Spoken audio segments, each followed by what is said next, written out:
بەناوی خوای بەخشندەی میهرەبان سڵاوتان لەبێت بەڕێزان لە بەرنامەی ئەمڕۆ سەرەسەر کێشەی موچە و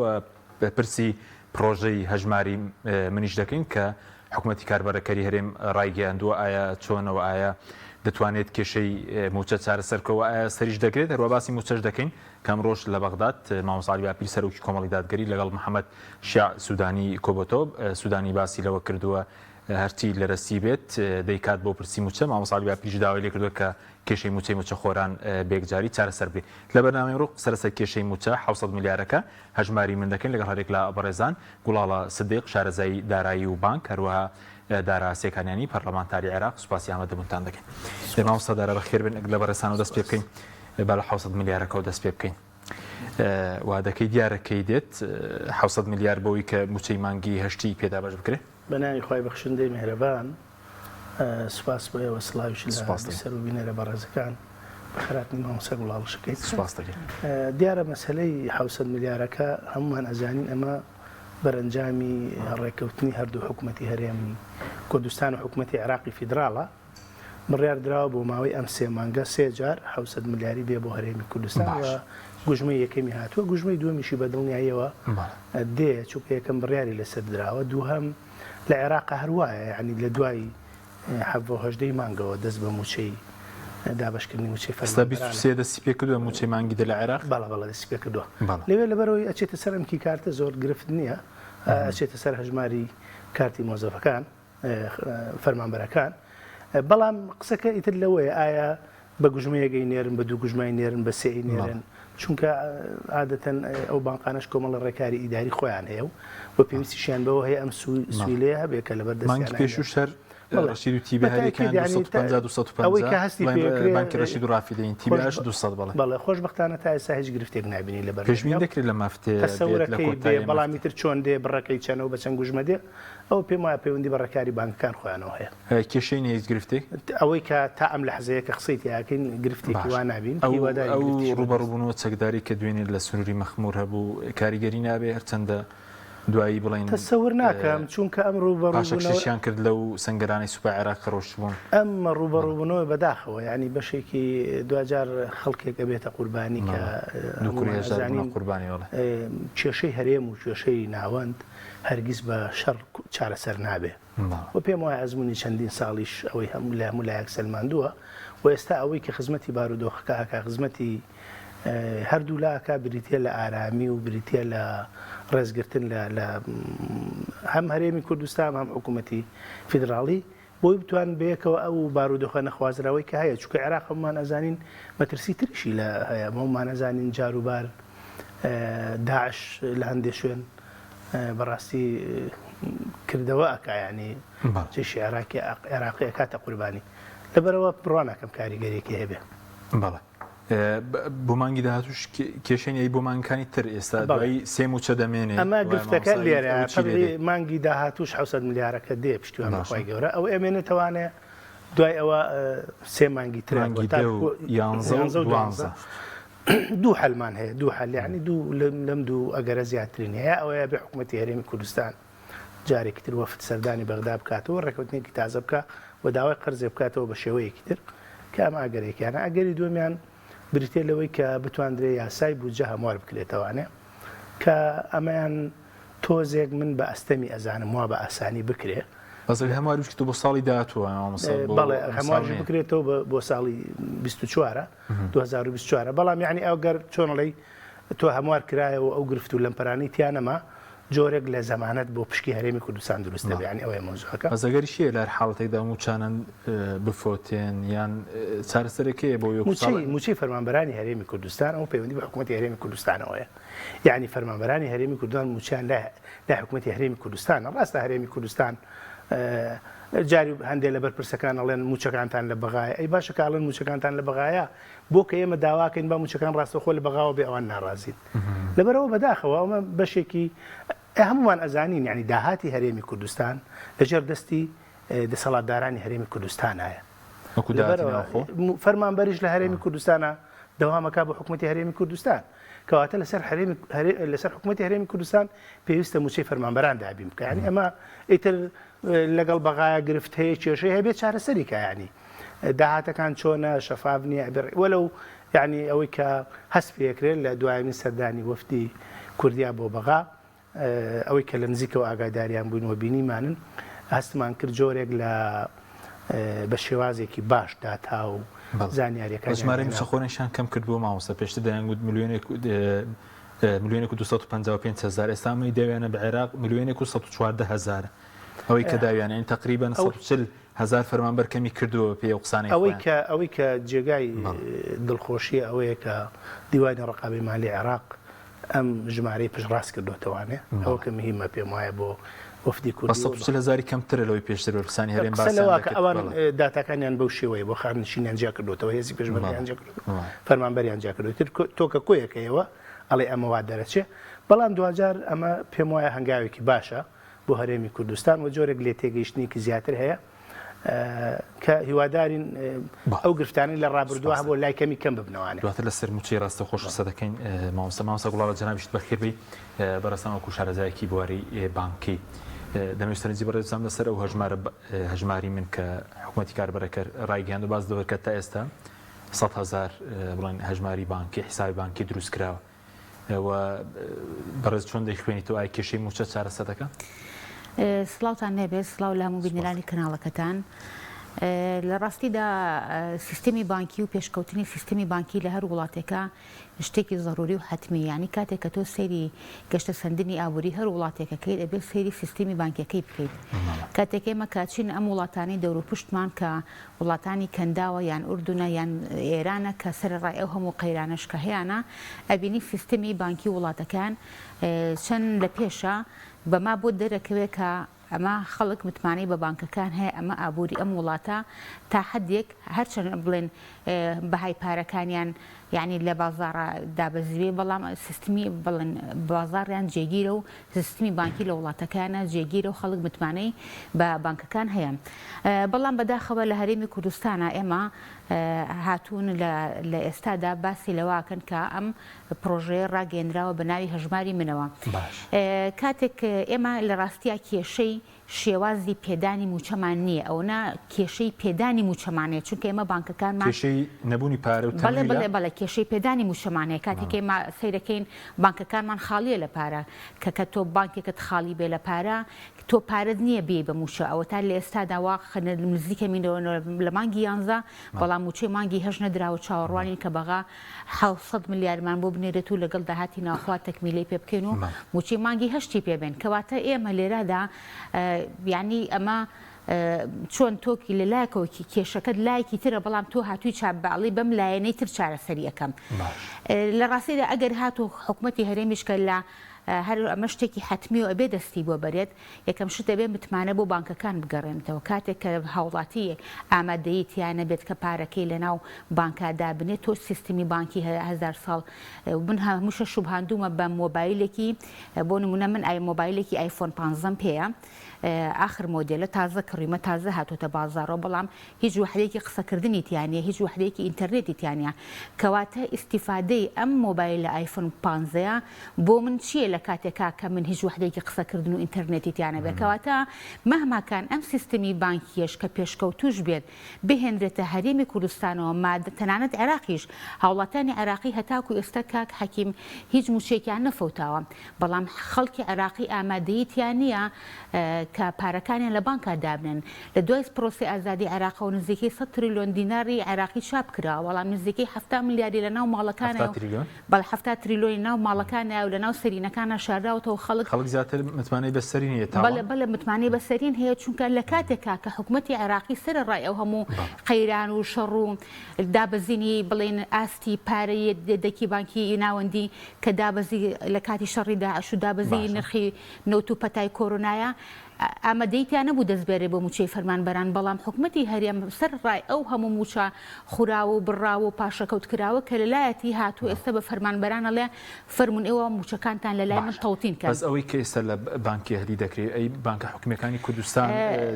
نزیکەی 94 بانکی حکومی هەیە بۆ لەوە ناکرێتەوە لە ڕاستیدا یعنی ئەمە جێ پرسیارە یعنی ئەمە ئەم پرسیارەمان کردووە کاتێک کە تۆ 94 بانکی حکومیت هەیە خێرە تۆ هاتووی ئەمما ئەی بە بانکە ئەهلیەکان لە کاتێکا کە تۆ پارێک لە بانکە دائەنیت ئەمە ئەبێ بە وەدیعە بۆ ئەو بانکەیە یعنی ئەبێ بە سەرمایەکی زۆر بۆ ئەو بانکەیە و لە کاتێکیشا تۆ 94 بانکی حکومیت هەیە بۆچی ئێهێڵی ئەم فائیدانە ئەم لە فائیدەی فەتحی حسابە لە فائیدەی دروستکردنی کارتەکەی لە فائیدەی سەحبی پارەکەی تۆ ئەیی بەم بانکە ئەهلیانە نەیاڵی بچێتە بانکە حکومیەکانەوە کەواتە حکوومەتی هەرێمی ئەمش وەکو هەموو کەرتەکانی تر وەکو کەرتی پەروەردە وەکو کەرتی تەندروستی هاتووە کەرتی بانکەکەی بانکەکانی خۆی فەشەل پێهێنێ لە پێناوی ئەو ئیسیفادانە بۆی بچێ بۆ چەند قازانجەکە بۆ نمونەوە بانکانی کە هەژماری بانکیانێ دەکرێتەوە قازانجەکەی چییە؟ سێرکە کاک حەکیم ئێمە لە هەورێمی کوردستانە نزیکەی 1,200,000 فەرمانبەران بەموشە خۆرانمان 1,400,000 ئەوەی بردویانە بۆ پەرلەمانەرە ئەگەر 1,200,000 حسابکەین 1,200,000 موچەخۆرمان هەیە بە خانەنشین و تۆڕی کۆمەڵایەتی و شەهیدان و ئەنفال و موچەخۆری فعلیەوە ئەگەر بێت و ئەمانە یەکی 10,000 دینار لە ئەمولان لێ بسەندرێ بۆ فەتحی حسابەکە تقریبا ئەکاتە ئەمە کاتە چەند ئەکاتە 11 ملیار و ئەو ملیۆن دینار یعنی ئەمە مەبالغێکی گەورەیە ئەگەڕێتەوە بۆ ئەم بانکە ئەهلیانە زائیدەن کاتێک کە من کارتێک دروست ئەەکەم تۆ جەنابەت کە چیت هەر بانکە پارەکەی پێڕاکێشم دووبارە ئەمولەم لێسەنم چونکە ئیشی بانک ئەمولە وەرگرتنە بانکە خزمەتگوزاریەکە پێشکەشەکە چەند وەردەگیرێ بۆ نمونە هەر بە پێی سیاسەتی 800,000 تەبێ ڕای بکێشی چەند لێ وەردەگیرێ ئەمە جیاوازە ئەم ئەمولیان جیاوازە لە ئەمولی دروستکردنی کارتەکە ئەمولەیەکت بۆ لێ ئەسەنێ ولا بۆ ڕاکێشانەکەش بەڵێ ئەمولەیەکت لێ ئەسەنێ چونکە ئەمە خزمەتگوزاری بانکی چەندە دەبێت فەرمانبەرێک بۆ نمونە ئەمە ئەکەوتە سەر سیاسەتی بانکەکە بۆ نمونە لەوە چێ خوان وای دابنێن ئەوەی کە 500,000 موچەکەی بێ 500 دیناری لێ بسەنن ئەوەی کە ملیۆنێک بێ 1000 دیناری لێ بسەن یعنی بەو شێوازە زیاد بکە ئەو بەس بۆ ڕاکێشانەکە بەڵێ بۆ ڕاکێشانەکە قازانی تریش دەکەن کە پارەکە لەوێ دەمێنێتەوە بەڵێ بەدڵنیاییەوە یعنی بۆ نمونە ئەگەر ئێمە لە شاری سلێمانی ئەمە 3,000 خوێندرگامانێ ئەگەر بۆ نمونە وەریگرین بە نمونە ئێمە ئەو ڕۆژە وتەبێژی وەزارەتی داراییمان بینی کەوتی لە هەموو کوردستانە ئێمە 1000 ATM-مان هەیە ئەم 1000 ATM ئێستا دەیانێن ئێستا نییە ئێستا 1000 ATM-ەکە ئەگەر لە ئێستاشە 1000 ATM هەبێ ئەگەر لەم حاڵەتاکە من و تۆ قسەی تیاکەین 1000 ATM هەبێ 500یان بەر هەولێر و دووهۆ بکەوێت 500یان بەر سلێمانی هەڵەبجە و گەرمیان و ئیداری ڕاپەڕینکەوێن کاتێک ئێمە 3,000 خوێندرگامان هەیە لە سنووری سلێمانیە کاتێک کە موچەی فەرمانبەرانی وەزارەتی پەروەردە ئینتیلاق کات 3,000 بەڕێوەبەری خوێندنگاکان ئەچنە بەردەم بانکەکان چ هۆسەیەک دروستە بێت جاوەرە مامۆستای ئەم 3,000 خوێندنگایە لەکە لەو ڕۆژێکە 150,000 بە هەموو کوردستانەوە 150,000 ئەگەر ئەم سنوورە 70,000 مامۆستای تایبەکەواتە تۆ هاتی هەفتە لە بری ئەوەی کە تۆ 3,000 بەڕێوەبەر بچێتە بەردەم بانکەکە و موچەکە وەربگرێت تۆ 70,000 مامۆستا نێریتە بەردەم 500 ATM ئەگەر 500 ATM-ەکەش یعنی حاضر بێم و قسەیەکی تریشی کرد ئەو تەبێژی وەزارەتی دارایی وتی ئێمە ئەگەر بتوانین بکەین بە دوو کارت کارتێکیان لە سەدا هەفتای موچەکە ڕابکێشێت بڵێن شارەزایەکی بانکی پێشنیازی کرده بوو بەڵێ یعنی لە ڕاستی ئەو لەگەر ڕێزمە هەر کەسێک پێشنیازی ئەوەی کردووە یعنی ئەمە دووبارە پارەکە لە 170 ڕابکێشێت لە 130 هەرۆکو ژمارە ئەمە سێرکە ئەمە دووبارە ئیشدۆزینەوەیە یان ئیشکردنە لە مەساڵحی ئەو بانکە ئەهلیانە بۆچی چونکە کاتێک کە منی فەرمانبەر تۆ بە چل ڕۆژارێ موچەیەکم نایتێ من نەک لە ساسەی موچەکەم پێویستم بە موچە پاشە کەوت کراوەکانیشمە ئەگەر بێت و من ئەم لە سەداسیەی موچەکەم لە لای ئەو تەڵتین کرێکەواتە بوو بە سەرمایە بۆ ئەو بانکەیە چونکە بانک ئەو پارێکە تیا ئەمێنێتەوە بە لە حەزات قازانجی خەیاڵی تیاکە کاک حەکیم بە لە حەزات ئەم بانکەیە ئەبێ بە فائیدە بووی کەواتە هەدەفەکە لێ هەر کەسێک ئەو پێشنیازەی کردبێ ئەمە ڕاوێژکارێکی زۆر باشی ئەو بانکە ئەهلیانە بووە لە بەرژەوەی بانکە ئەهلیەکان قسەی کردووە قەرباڵغی موچە دروست دەبێ ئەگەر بەم شێوەیە بەدڵنیاییەوە لەعینەوە چێت تۆ بچی کاتێک گەشتێ بەردەم جیازی ئەیتێمەکە پارێتیان نەمێنێت یعنی ئێمە دایمە کێشەمان نەبوونی پارەیە نە کێشەمان شێوازی چۆنێتی وەرگرتنی پارەکە و شێوازی وەرگرتنی پارەکە قسە دەکەین عێراق قبوڵێتی دێمەوە خزمەتت مامۆستا سەبارەت بەو ئەوە واژوتان کۆ کردبووە فراکسیۆنە کوردستانیەکان جێگە لە پارتی لە پەرلەمانی عێراق بۆی کە موچە ڕاستە و خۆ بدرێت پرۆژەکەتان بەکوێ گەیشت هەرماوە دیارە دوای ئەوەی کە بەڕاستی هەستمان کرد لە هەرێمی کوردستان مەعاناتێکی زۆر گەورە هەیە یعنی ئەمە یەکەم جاری ژنیە چەندین ساڵە لە دوای 2014 و 15 بەڕاستی ئەم کێشەیە بەردەوامە موچە خۆران و فەرمانبەران و خان نیشتانی هەرێم باجی ئەم ململانێ ناتەندروستەی بینی هەرێم و بەغدا ئەدەن بیرمان لەوە کردەوە کە هەنگاوێکی کردداری بنین تا کۆتایی بەم کێشە بێنین هەموو فراکسیۆنەکان داوامان کرد کە مزەکرەیەک بنووسین بۆ سەرۆکی پەرلەمان و داوای لێ بکەین کە موچەی فەرمانبەرانی هەرێمی کوردستان لە ململانی سیاسی جا بکرێتەوانێ و بتوانێت حکوومەتی عێراقی ڕاستەوخۆ موچەی فەرمانبەرانی هەرێم دابەش بکات لە ڕێگای بانکەکانەوە چۆن لە عێراقا ئێستا جا ئەمە پشتمان بە مادەیەکی دەستوری بەستووە یعنی لە ڕووی یاساییەوە مادەی چواردەمان هەیە عەفو مادەی چواردەمان هەیە لە دەستوری عێراقیە کە زۆر بە ئاشکرا ئەڵێ هەموو هاوڵاتیانی عێراقی یەکسانن لە حقوق و امتیازاتە ئێمە وتمانەوە هاوڵاتیانی هەرێمی کوردستان کە هاوڵاتیانی عێراقین بەڵام ئەوە محروم باسیەوە کە سیاسەتی دارایی لە دەسەڵات تایبەتەکان حکومەتی عێراقیە بالفعل ئیتر نزیکەی 150 واژومان کۆ کردووە 150 واژوو کۆ کراوەتەوانێ ئاراستەی لایەنە پەیوەندیدارەکانی پەرلەمان کراوە هەم ئاراستەی حکومت کراوە هەم پەرلەمان بەڕێ ئاراستی حکومت کراوە ئاراستی ئەوەی جیهەکەی ئێمە بۆی شتەکە وەکو خۆی یعنی بینەران ئاشنا بن پێی ئیشی ئێمە ئەبێت لە ڕێگای پەرلەمانەوە بێت چونکە دوجار حکوومەت ناتوانێت ڕاستەوخۆ موچەی فەرمانبەران دابەشکە ئەگەر پاڵپشتێکی یاسایی بۆ دروست نەکەی لە ناو پەرلەمانە و ئەمە نەبێ بە یاسایەک دەنگی لەسەر بدرێ و دوجار حکوومەتی عێراقی پابند بکە کە موچەی فەرمانبەرانی هەرێمی کوردستان وەکو سەرجەم فەرمانبەرانی عێراق تابەش بکرێ هەنگاوی باشی بڕیوە و ئێستا پێم وایە خۆشبەختانە کێشەی موچەی فەرمانبەران سنووری هەرێمی کوردستانی بەزاندووە لە عێراقا گفتوگۆی گەرمی لەسەرەکری لەگەڵ هەموو ناوەندە هاوسۆزیەکەیە و هاوسۆزیەکیش هەیە لەو لاوە تەنانەت بلارخاست باشی ئەوەی کرد کە گەشتۆتە نەتەوە یەکگرتووەکان لەبەر ئەوە ئێمە گەشتبینین بەوەی بەڵام ئەمە ڕێکاری خۆی هەیە ئەبێ ڕێکار و هەنگاوەکانی خۆی بۆ بنێ لە پرۆژەکەتان وتان بەڕێگایەکی ئەوەی کە گونجاو بێ ئێمە چوار جیتیا بوو بەڵێ قانونی بێ یەکەمیان وتوان خەڵک پرۆژەکەی ئێوەی بردبوو دوایی باسی TBI و نازانەوانە لە کاتێکە TBI خۆی ڕەتی کردوتە دەڵێ من خۆم بە کاری لۆکاڵی خەرگ ناکەم کە دابەشکردنی موچێ ئێمە زۆر تاکیدمان لەمە کردەوە کاتێک مزەکەرەکەمان نووسین چونکە تۆ کاتێک پەرلەمانتاری ناکرێت شتێک بکەی نایاسیایی بەیان شتێک بێ چۆنەڵی بەداخەوە بۆ جۆرێک لە مزایدەی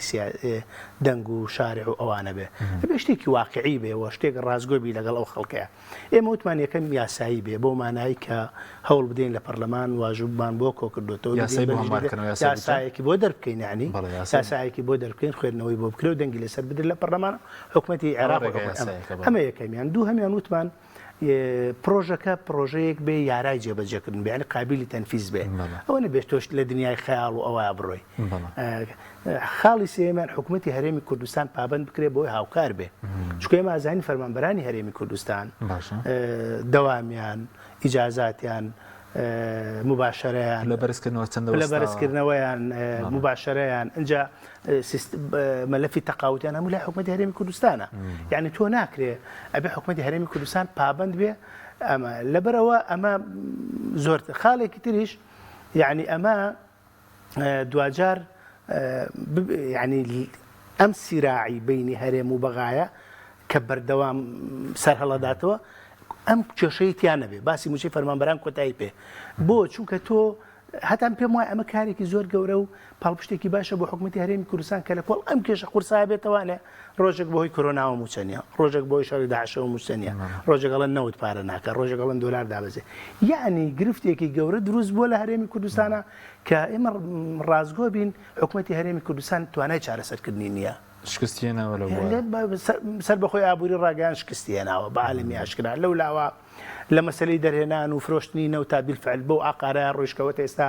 لە 2014 حکوومەتی هەرێمی کوردستان نەوتە فرۆشێ ئێستا قسەی خۆیان نازانن هەندێک زیاتریش ئەڵێن 28 ملیار قەرزارە لەکوێی دنیای هەبۆتەوەی بفرۆشی و قەرزاربی ئێستا 6 مانگە نەوت ناڕوە لە ڕێگای تورکیاوە بۆ بەندەری جیهان ئەڵە 6 ملیارمان زەرەر کردووە لەو لاوەتۆ ئەوە ساڵی فرۆشی ئەڵێ قەرز زەرەرم کردووە ئێستا شەڵی لەوێش ینی لەبەرەوە بەداخەوە من پێم وایە حکوومەتی هەرێمی کوردستان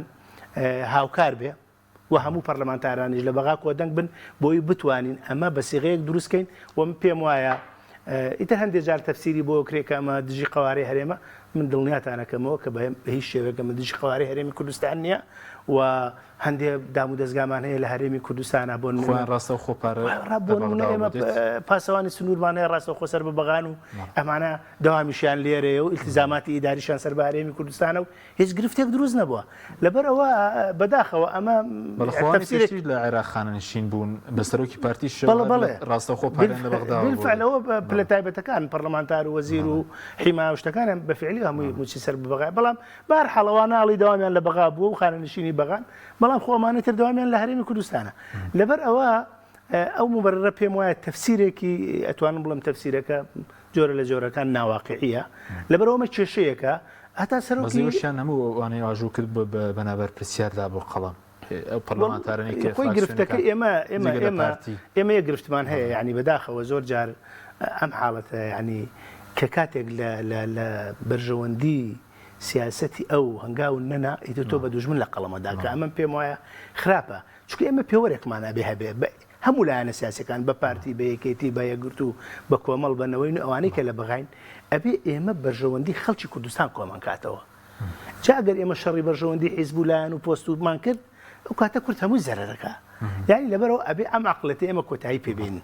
سوپاس دەکەم دێوە خزت مامۆستا گوڵاڵەت سەبارەت بە حکوومەتی عێراقی قبوڵیەتی هەندێک زانیاری بازۆکن گوێ عێراق وتێتی با لە ڕێی بانکی ئەهلیەوە بێ بۆ ببوورە حکمیەوە بێ بەس هەرێم لە ڕێی بانکی ئەهلیەوە دابەشی دەکات. من تصور ناکەم یعنی حکوومەتی عێراقی بتوانێت ئەو ڕێی خۆی فەرزکات چکە نەتیجەوەکو مامۆستاش فەرموویت ئێمە موچەخۆری حکوومەتی هەرێمی کوردستانین هەموو ئیشە ئیداریەکانمان لە لای حکوومەتی هەرێمی کوردستانە خۆی لە ڕاستە ئیشە ئیداری و مالیەکانمان لە لای حکوومەتی هەرێمی کوردستانە بەڵام ئەوتا حکوومەتی هەرێمی کوردستان ئێستا خۆی لە جانبە مالیەکەی دزیوەتەوە و ڕوبەڕووی عێراقی کردوتەوە کاڵی عێراق بەرپرسە لەوەی کە ئێوە موچەتان نیە و داوا موچەکە لە عێراق کرێ لە ڕاستیدا خۆی مەفروض وایە ئەمە لە بانکە حکوومیەکانان بکرێتەوە بەڵام بینیمان ینی بۆ هەژارە لە کوردستان مەوەستم قوربان ئێمە لە کوردستانە هەموو کەرتە گشتیەکانمان پەک خستووە ئەگەر تۆ دیقەت بێ لە کەرتی تەندروستیە لە کەرتی لە بەرخاتری کەرتە ئەهلیەکانە یا کەرتە تایبەتەکانە کاک حەکیم چکە ئەم کەرتە تایبەتانەی خۆیانە دایمە هەمیشە لە هەوڵی ئەوان زۆرترین قازانج بۆ ئەو کەرتانی خۆیان دەستە بەرکەن ئەگینا هەر ئەم مەسئولانن کە خۆیان خاوەنی خەستەخان چی دەبێت لەمە دووە دابشکردنی موچەش بدەن بە بانکە هەلیەکانیشی دەسەڵاتدارانی چی دەبێت پێشتر کە ئێمە ئیشی دابشکردنی موچەمان هەبوو یا هەندێک ئیشی تەسوێ بینی مەسارفەکانمان هەبوو ئەوەشمان نامێنێت لە ڕاستیە یعنی کاتێک کە ئێمە هیچ خزمەت گوزارێکی بانکی پێشکەش ناکەین وەکو پێویست چونکە ئێمە بیرمان نەچێت بانکەکانی عێراقیش و هەرێمی کوردستانیش خزمەت لەوە دەرچوون هەندێک بانکی ئێلی هەیە وەکو سوپەرمارکێتیان لێ هاتووە یعنی کاڵا و شمەک و ئەوانە فرۆشن بە خستوەوانە بەڵام ئیشی بانک خۆی لە ڕاستیەوە بەرهێنا نابێ حکوومەتی جەگەر موچە دابشکردن بداتە کەرتی تایبەت و هەموو شتێ بداتە ئەیشی خۆی چی دەکە وڵایتر مەفروضە بێت لەو کاتا کە حکوومەت ئەگەر انتخاباتی پەرلەمانی کوردستان بکرێ حکوومەت تشکیل نەکەن لە ڕاستیە ئەگەر تۆ وا بێت کەرتی پەروەردە و تایبەت بێت و کەرتی تەندروستی و تایبەت بێت و کەرتی بانکی دارە وانە تایبەت بێت کەواتە حکوومەت تشکیل نەکەن و هەر بەس ئەوەی کە نێرێکە بێ لە وەفق وەسیتێک وا بێ لە بینی هەرێم و بەغداد ئەوەی عێراق بڵێ داوایان کرد بێ لە ڕێگەی بانکی ڕەشید و ڕافیدەین کە دوو بانکی حکومی بەس خۆ لێرە بڵێن فەرعیان نییە وایە لە کوردستان نەخێر چەندین جاریانی چەندین پەرلەمانتار لە یەکێک لەوانە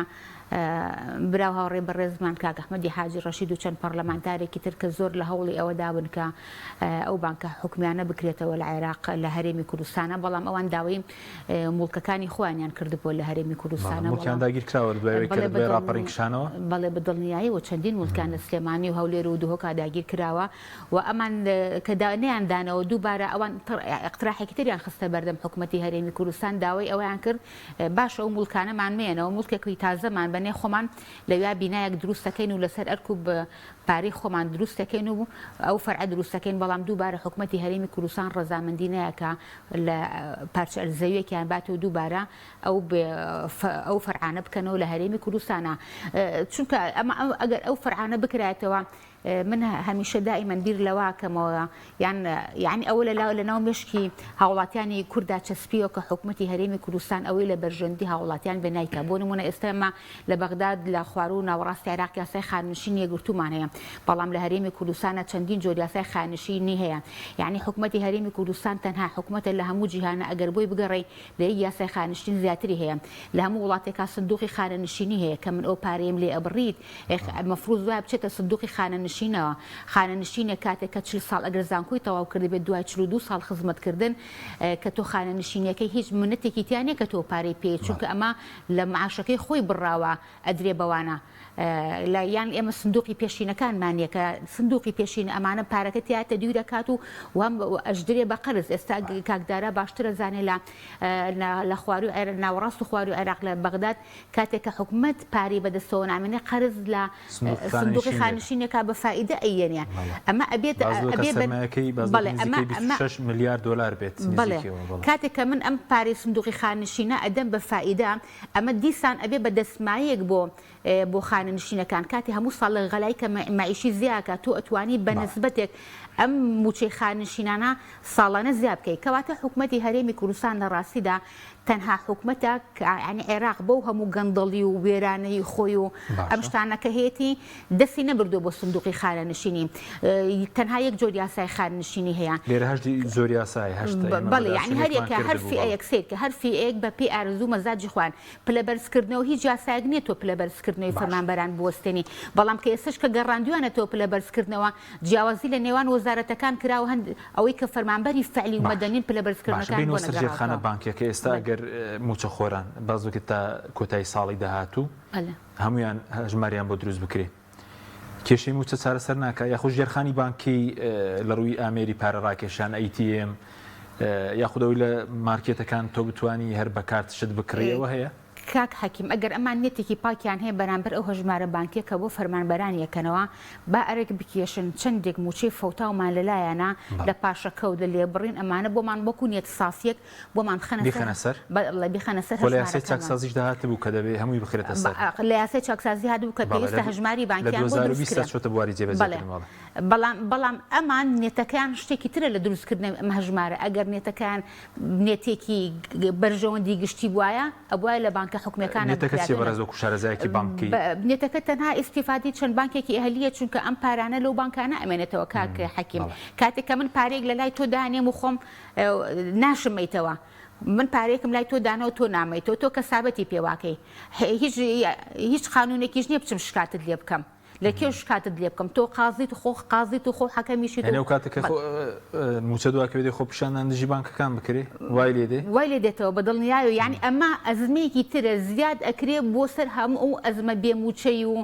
بێپارەی کە لە هەرێمی ژێرخانی بانکیش نییە ئامێری ڕاکێشانی پارە لە مارکێتەکان بۆنەوە کاک حەکیم کاتێک کە تۆ پرۆژێکی وا ڕاگەنی ئەمە بە مانگ و دوومانگ ناکرێت ئەمە پرۆژێکی درێژخایەنە ئێمە سەردانی وڵاتانی دراوسێمان کردو سەردانی ئێرانمان کردو کاتی ئەچیتە ئێرانەوە یعنی لە تەکسیەکەوە لە عربانە چیەکەوە لە یەکێک لەوانەیە کە لە بازاڕە دەستگێڕە جیهازێکی پوینت ئۆفسیلیان پێیان بەڵام کاتێک کە من بچم ئێمە متمانەمان بەوە نییە کە من بە ڕقم پارەکە بچێتە سەر ڕقم حسابەکەم چونکە ئێمە هەتاکو ئێستا ئیمانمان بە کاشەیە تۆ ناتوانانی لە کونفەیەکوونێکا بە من بڵێ تۆ واز لە هەموو کاشەکان بێنە وەرە ئیش بە ژمارە بکە خۆی لە ڕاستیە ئەوەیە ئێمە ئەم نابێت کاشەڵگرین ئەبێ ئیش بە ژمارە بکەین بەڵام ئێمە متمانێکی ئەوتۆمان بە بانکەکانیە و هیچ ئالێتێکی واشمان لە بەردەستانە کە ئێمە بتوانین ئەم پرۆژەیە لە ماوەیەکی زۆر کورت و یا کورتمەودای جێبەجێ بکەین. پرۆژە حکوومەت 1000 ATM دانێ چەندمان بەردەکە؟ ATM زۆر کەمە کاک حەکیم. بەڵێ ئەمەی ڕاکێشانی پارەکە بەڵێ ATM یعنی لەگەڵ ڕێزما من دوێنێژ لە چاوپێکەوتنێکە باسم کرد یعنی ئەبێ بەقەدر ژماری تەنەکە خۆڵت و ATM تەبێ ئەبێ هەموو سەری کوچە کۆڵانێک تۆ جیهازێکی ATM دەبێ بەڵام ATMێک پارەی تیا بێ نەک ATMێکی بێپارە ئەینا من ATM بۆ چێ بچمە بەردەمی پارەی تیانە بێت یو کاتە لیسی موچە دەمێنی؟ هەموو ڕۆژ بێک دەفع دەتوانرێت موچەخۆران وەری بگرن بسیت کە پێت ئەڵێ تاکو ئێستا پرۆژەکە نەچۆتە بواری جێبەجێکردنەوە بەڵام خۆی واشتەکە وایە کاتێک کە ئەڵێ ئەگەر لیستی موچە حتمما ئەمێنێت چونکە حکوومەتی هەرێمی کوردستان ناتوانێت بە یەک ڕۆژ پارە بخاتە سەر ئەڵێن ڕقم حسابی هەموو فەرمانبەران یا هەموو موچەخۆرەکان ئەو کاتە ئەو قەرە باڵخیا یان ئەو بۆ نمونە ئەو بێپاری لە بەردەم بانکەکانایە ئەو قەرباڵخی لە بەردەم بانکەکانایە لە بەردەم ئەیتیئەمەکانە بێ ئەو کاتێکە کە ئێستا خانە نشینەکان ئەچن لە بەردەم بانکەکان ئاوەستن ئەو کاتە ئەبێ هەموو موچەخۆر و هەموو فەرمانبەرێک و هەموو خانە نشینێک بچێت لە بەردەم جیهازی ئەیتیئەمەکە شەو بخەوێت تاوەکو و بانیان پارێتیەکەن لەبەر ئەوە ئێمە کێشەمان ژێرخانی بانکیمان نییە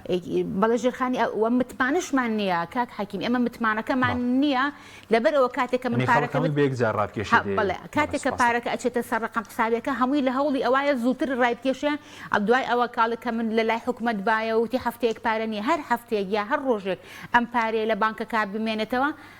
ئەبێ بە دەستمایە بۆ یعنی ئێمە بیرمانەچیە بەڵێ ئەمما پرۆسەی هەژماری من پرۆسەی تەوتینکردنی موچەی فەرمانبەرانە بۆ ئەو بانکە ئەهلیانە بەڵێ سوپاس دەکەم مامۆستا کە سەرنجێکی تەبێت لەسەر پرۆژەی حکوومەت بە هەژماری بانکی وە لە سەرەوەش بە دیارکەوی کە یاسای بوو جە هەموار دەکرێتەوە بۆ ئەو داواکاری ئێوە وەکو فراکسیۆنەکان کە داوەتان کرد موچە لە کێشەی سیاسی جیا بکرێتەوە جێبەجێ بکرێ سەبارەت بە بەشی دومی پرسیارەکەت کە باسی هەموارکردنەوەی یاسای بودجەیان هەر بڕیارێکی تر بتێوە لە پەرلەمانە ڕێکاری یاسایی خۆی هەیە بەتایبەتی ئەوەی کە پەیوەندی بە هەموارکردنەوەی یاسای بودجەی ساڵی 2024-25 هەیە پێش هەموو شتێک ئەبێت تەوافقێک لە عێراقا دروست ببێ ئێمە هەمومان ئەزانین هەمواری یاسای بودجە بۆ چونکە ئەگەر بێت و جالۆبیتان کردو بۆ مامۆسایەوە تقریبا ئەتوانم بڵم بۆ مەسلەی ناردنی موچەی فەرمانبەران ئەو واژوانە خۆی ئەتوانی بڵێن یەکێکە لە ئەگەرەکان کە پشتیوان هەن 150 واژۆ کەم نییە چونکە ئێمە زۆر لەگەڵیانە کە گفتوگۆمان کرد باسی ئەومان کرد کە بەڕاستی فەرمانبەرانی هەرم لە بارودۆخێکی زۆر ناتەبیعیان وەکو واجبێکی ئینسانی وەکو واجبێکی ئەخلاقی وەکو واجبێکی نیشتیمانی و دینیش واجبە لە سەرمان کە ئێمە پەرلەمانتارین کێشەیەکی ئەوەی پێمانەکرێت چارەسەری بکەین بۆیە دوجار هەر پرۆژە یاسایەکان هەر هەموارێک دوای خوێندنەوەی یەکەم و دووەم و سێمی بۆ کرێ بێت لە پەرلەمانە دەنگ بێنێ بەدڵنیایی ئەمە پێویستی بە تەوافقێکەیە کە لایەنە عێراقیەکان چونکە هەمومان ئەزانین ژمارەی ئەندامانی ئەنجومەی نوێنەرە کوردەکان لە بەغاوە بزانم 64 ئەندامی 64 ئەندامی 329 ناتوانین ئەگەر هاوکاری ئەوانمان هەبێ لەبەرەوە پێویستی بە خۆی یاساکە ئەمارەکە بۆ 2024 دەوی خۆ پێش 2024 هەمار بکرێتەوە وایە بەتاکید وایە لە سەرەتای 2024 چۆن ئەم ساڵ لە مانگی 5 و 6 پرۆژە یاساکە پەسەند کرا بەڵام بە ئەسەرێکی ڕەجعی هێنایانەوە بۆ یەک ئەگەر چی تا ئێستا پەرەپێدانی پارێزگاکان ئەوەشی چکە لە گرفتەکان بودجەی پەرەپێدانی پارێزگاکان سەرف نەکراوە ئەگەر ئەوە بە تایبەتی یا بڕیار بدرێت لەم چەند مانگای ئەوەش سەرف بکرێ پێم وایە بۆ هەرێم لە پەرەپێدانی پارێزگاکان جۆرێک لەم گرفتن سیستەمی موچە شاوتەی عێراق بکرێت سەخانە نشینان کەگلەیەکی زۆریانەیە لێرە کەمتری موچە 220,000 لە بەغدا کەمتری 500,000 گەورە هەیە کە ناداتپەروەرێکی زۆر لە هەرێمی کوردستانە هەیە لە مەسلەی یاسای خانەنشینی کە ئەوە بۆ نوەکو بەڕێز باس کرد لێرە کەمترین موچی خانەنشینەوە زەم 200,000 لەوێ 450,000 کەمترینەکە ئیتر لە فەرمانبەرێکەوە بیرێک خانەنشینە بێن سۆکی کەمە لەوێ بۆ نە فەرمانبەرێک خانەنشینە بێ 12 موچەی تەواوەتی وەرەگرێ لێرەوە بزەم 6 موچەی ئیسمی ئەدەنێ لەبەرەوە جیاوازی زۆرە لە هەموو سەری مشتقاتی نفتی ئەمە هەمووی گرفتە لە غەرامە و ڕسومات و باج و مرور و ینی ئاو و کارەبا یعنی بەداخەوە هەرێمی کوردستان یعنی هەر بڕیارێکی دەرکردو هەتا ئێستا لە بەرژەوەندی هاوڵاتیان نەبوو یعنی بۆیە ئێستا خەڵک تەنانەت ترسی لەم هەژماری منیش هەیە ئەترسێ بەوەی من قەناعەتم وایە بە هەڵسەنگاندنی بڕیارەکانی ڕابردوو گومانەکەم کە چۆن دەرهێنانی نەوت بوو بە کارەسات چۆن ئابووری سەربەخۆ بوو بە کارەسات ئەترسم ئەم هەژماری منەش ببێ بە هەژماری خۆیان دوجار هاوڵاتیان لێ یعنی بەداخەوە هەر بڕیارەکان داوە تا ئێستا لە بەرژەوەندی لایەنە دەسەڵاتدارەکان بووە لە بەرژەوەندی کۆمپانیەکانی سەر بە حیزبەکان بوون هێندە لە بەرژەوەندی هاوڵاتیان و فەرمانبەران و موچەخۆرانی هەرێمی کوردستان بەس ناوی پلەبەرزکردنەوەش دەست پێ بکە ئێستا جگە لە پلەبەرزکردنەوە ئێستا گرێ بەستێ چاوەڕێ 26,000 فەرمانبەری گرێ بەستەیە حاڵەتێکی تر ئێمە لە 2000 لەکوێی دنیادا هەیە لە 2014 تاکو ئێستا تاعینات نییە لە کاتێکا ساڵانە خەڵک خانەنشینە بێ خەڵک ئەمرێ خەڵگە ڕوا بۆ هەندەران یعنی ئەمەی لە هەرێمی کوردستان ئایبینی ئەم سیستەمی حکومڕانی لە هیچ شوێنێکی دنیای نمونین وێنەی نییە یعنی وێنەی نییە لە کەرکووک لیتری بنزین بە 450 دینارە لە چەمچەماڵ بە 1000 دینارە نەوت ئەمڕۆ لە کەرکووک دابش کراوە 30,000 ئەگەر 100 لیان بنێ 15 لێرەستێن من دڵنیام ئەم 104 باکەش سەرما بێ بزانە بە 104 ئەوە حکومەت تەوزیعەکە بەڵام لە بازاڕە گرانە بێ لەبەرەوە حکوومەت یعنی بەداخەوە سەرکەوتو نەبوو لەی دارەدانی هەرێمی کوردستانە ولا هەموو ڕووەکانەوە ئیترەوە لە کردی وەکو بەڕێز مامۆستا گوڵاڵەش باسی کرد یعنی بەداخەوە لێرە خەریکە هەموو کەرتەکان ئابن بە کەرتی تایبەت بۆ بەرژەوەندی کۆمپانیەکان یعنی ئەمە گرفتێکی گەورەی بۆ هاوڵاتیانی هەرێمی کوردستان دروست کردووە لەبەرەوە ئەوەی کە پەیوەندی بە یاساکەەوەی بیلفعل هەوڵی ئەوێ هیواداری کەزەی بۆ پلەبەرزکردنەوە بۆ مامۆسایانیوانە بۆ بەخش بۆ گرێبەست ئیشەکە لەیکوێ بکرێ بۆ نمونە ئەو ڕێکارە ئیداریانە پەیوەندی بە هەرێمی کوردستانەوەی بەڕاستی ئەبێ فەرمانبەرانی هەرێمی کوردستان نابێ بەس مامۆستایان بێنە سەر شەقام ئەبێ هەموو کەرتەکان هەموو چینی توێژەکان ئەبێ دایک و باوکی قوتابیەکانیش کاتێک گلەیی لە مامۆستاکان ئەڵێن مناڵەکانمان حەقیانە فەوتێ دەی بڕۆنە سەر شەقام پشتیوانی لە مافی مامۆستاکان بکەن یعنی لەبەر ئەوە من پێم وایە ئێمە ئەڵین بەڕێکاری مەدەنی بە شێوازێکی سەردەمیانە فشار بۆ حکومت بێنی بۆی مل بۆ داخوازەکانی خەڵک بدا یعنی بەڕاستی حکومەتی هەرێمی کوردستان بێباکە بێپلانە بێبەرنامەیە و ئەتوانم بڵێم سوودیشی لەم فرسەتی لەم بێدەنگی خەڵکیش هێناوە یعنی لەکوێ دنیادا تۆ ئەم هەموو کارە ساتە بەسەر هاوڵاتیان بێنی و دوجارش بەداخەوە یعنی زۆر جار ئەمە بەدەستکەوتیش بەس خەڵکی ئەفرۆشنەوە ئەوانەی سەڵێن ئەوان هۆکارین بۆ دواکەوتنی موچە لە ڕۆژان لە حکومەت ئەمە جاری وایە ئەڵێن هەندێک لەو برادرانە ئێمەوە نوتیشمان ڕادەست کرد و پارە لە بەغاونە کاکەجان ئەمە لە 25 سێوە ئەی لە 2014 بۆ 25 شەشەوە تاوەکو ئێستا ڕۆژانە 75,000 تەسلیم کردو تقریبا 150,000 لێرە بۆ خۆیان دەفرۆشن لەولاوە لە 2014 تا 2023 بۆ پارە نێوە سوپاس دەکەم مامۆستا گوڵاڵە سەبارەت بۆی حکومەت دەتوانێت دەستکاری بڵێن پارەی ئاو کارەبا و شت دەستکاری بکات ئەو سەلاحیەتی هەیە یاخود نووسرا بۆ بانکەکان بکە